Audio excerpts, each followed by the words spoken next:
Hi friends, മിനീസ് കിച്ചണിലേക്ക് എല്ലാവർക്കും സ്വാഗതം. ഇന്ന് ഞാൻ വാട്ടുകപ്പ വേവിച്ചതാണ് കാണിക്കുന്നത്. നാടൻ വാട്ടുകപ്പ വേവിക്കുന്നത് എങ്ങനെയാണ് നിങ്ങളെ കാണിക്കുന്നത്. നമുക്ക് വീഡിയോയിലേക്ക് പോകാം.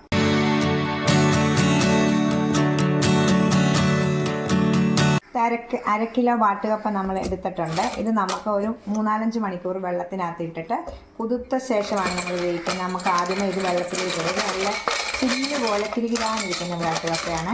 ഇത് നമ്മുടെ വീട്ടിലില്ല. ഇത് എൻ്റെ മോളെ വീട്ടിൽ നിന്ന് എനിക്ക് തന്നതാണ്. വാട്ടുകപ്പ കിട്ടിയതാണ്. അപ്പോൾ അത് നമുക്കൊന്ന് വേവിക്കുന്ന വിധം ഞാൻ നിങ്ങളെ കാണിക്കാം. അത് നമുക്ക് വെള്ളം ഒഴിച്ച് ഒരു 4-5 മണിക്കൂർ നേരം കുതിർത്ത ശേഷം നമുക്ക് വേവിക്കുന്ന വിധം നിങ്ങളെ കാണിക്കാം. നമ്മൾ 5 മണിക്കൂർ നേരം വെള്ളത്തിയിട്ട കപ്പയാണ്. ഇത് നമുക്ക് ഒടിച്ചെടുക്കാം. നല്ലോണം കുതിർന്നിട്ടുണ്ട്. ഇത് നമ്മളിങ്ങനെ ഒടിച്ചിട്ട് ഇതിൻ്റെ തൊലിയെല്ലാം കളഞ്ഞ് നമുക്കെടുത്ത് വേവിക്കാം. നമ്മുടെ കപ്പയെല്ലാം നമ്മൾ ഒടിച്ച് നല്ല ഇതായിട്ട് കൊണ്ടുവന്നിട്ടുണ്ട്. നമ്മൾ കുക്കറിലാണ് വേവിക്കുന്നത്. ഇതിലേക്ക് കപ്പയുടെ മുകൾ വശം നിൽക്കത്തക്ക വിധത്തിൽ വെള്ളം ഒഴിക്കുക. അത് നമുക്കിത് അടുപ്പിൽ വെച്ച് ഒരു 3-4 വിസിൽ വരെ നമുക്കിത് വേവിച്ചെടുക്കാം. വേവിക്കാൻ വെക്കുമ്പോൾ സ്വല്പം ഉപ്പിട്ട് നമുക്ക് വേവിക്കാൻ വയ്ക്കാം.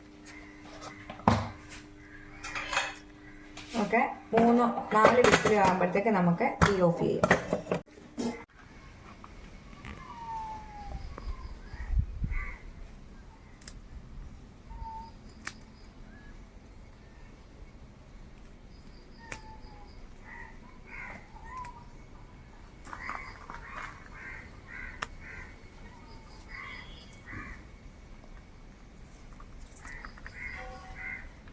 നമുക്ക് കപ്പയ്ക്ക് വേണ്ടത് അരയ്ക്കാൻ വേണ്ടിയുള്ള അരപ്പാണ്.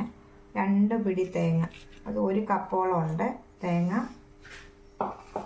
3 പച്ചമുളക്, നമ്മുടെ സ്വന്തം പച്ചമുളകിൽ നിന്ന് പറിച്ചെടുത്തതാണ് പച്ചമുളക്, 4 ഉള്ളി, 4-5 ഉള്ളി, 4 വെളുത്തുള്ളി. ജീരകം ചേർക്കും, ചിലർ ചേർക്കത്തില്ല. ഞാൻ ഒരു ഞുള്ളി ജീരകം ചേർക്കും. വേണ്ടെങ്കിൽ ചേർക്കണ്ട ജീരകം. നമുക്ക് 1/2 ടീസ്പൂൺ മഞ്ഞൾപ്പൊടി,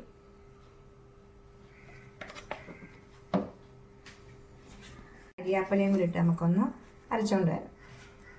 അരച്ചുകൊണ്ട് വന്നാണ് തേങ്ങ, പച്ചമുളക്, ഉള്ളി, വെളുത്തുള്ളി, ഇച്ചിരി ജീരകം, മഞ്ഞൾ, ഇച്ചിരി കരിയാപ്പില ഇട്ടിരുന്നു. ഇത് നമുക്ക് നമ്മുടെ കപ്പ വെന്ത് നല്ലോണം വെന്തിട്ടുണ്ട്. ഇതിലേക്ക് നമുക്ക് ഇടാം.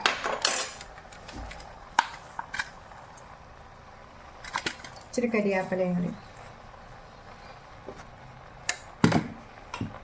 ഉപ്പ് അന്നേരം ഇച്ചിരി ഇട്ടുള്ളായിരുന്നു. ഇനി നമുക്ക് ഉപ്പില്ല, അന്നേരം കുറച്ച് ഉപ്പിടും.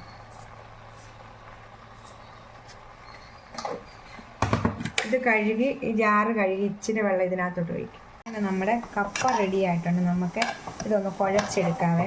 നല്ലോണം വെന്ത് കുഴഞ്ഞ്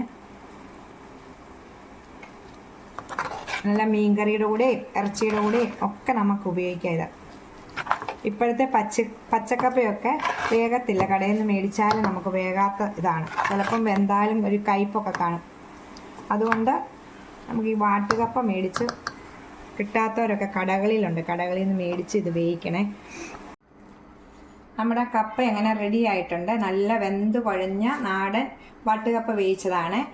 നിങ്ങളെല്ലാവരും ഇതൊന്ന് ട്രൈ ചെയ്ത് നോക്കണം. ഞങ്ങളുടെ വീഡിയോ കണ്ട് ഞങ്ങളെ സപ്പോർട്ട് ചെയ്യണം. ലൈക്ക് ചെയ്യണം, ഷെയർ ചെയ്യണം, കമൻറ്റ് ചെയ്യണം, സബ്സ്ക്രൈബ് ചെയ്യണം. ടാറ്റാ.